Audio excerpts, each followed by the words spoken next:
Good morning and welcome to Morning Markets from True Potential. Thank you to everyone that continues to subscribe on the YouTube channel. Please, if you haven't subscribed, just click on the subscription button.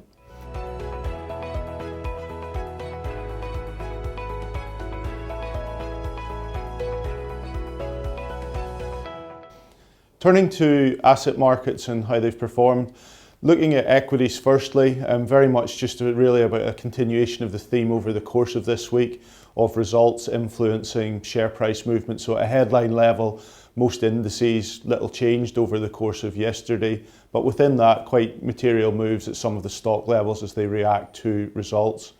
I think just a couple of the themes that we can take from the results: continuation of strong growth being delivered by the large technology companies in the US, if we look at Apple and Facebook last night.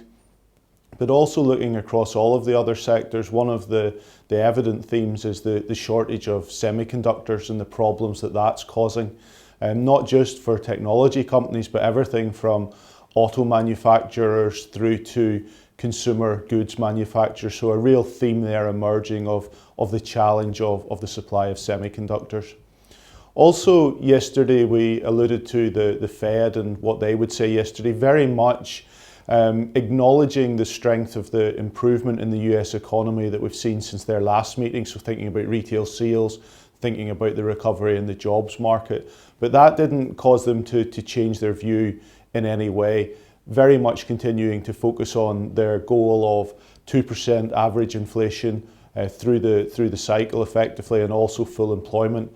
And really reiterating in their commentary that whilst there has been improvement, we remain a long way from the US economy being back to full health post the COVID crisis. So no signs of a change to their quantitative easing program at this point, where they're buying $120 billion worth of bonds. So that remains in place.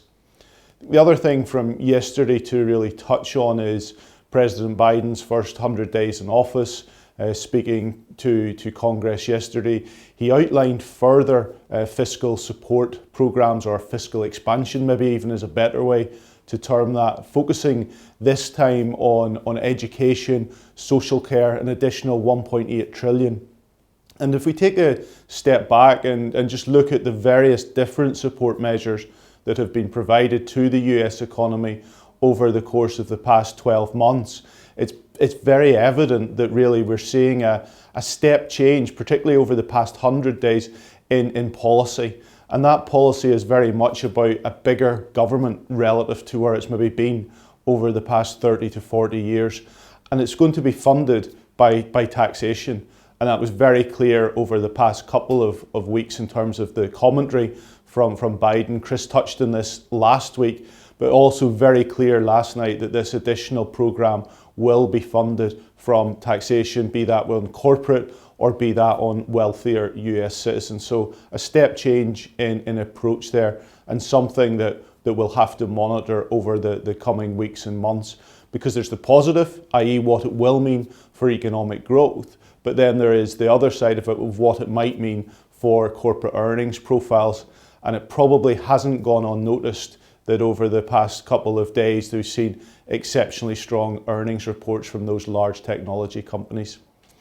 In terms of what we've seen in Asia overnight, very much just building on that positive news environment that we've seen with markets being in a more positive direction, pointing to European markets opening positively this morning as well. Many thanks. Subscribing to True Potential YouTube channel is quick and easy. Simply go to your YouTube app on your phone, type in True Potential and press the red subscribe option. You'll then be notified as and when new videos are released.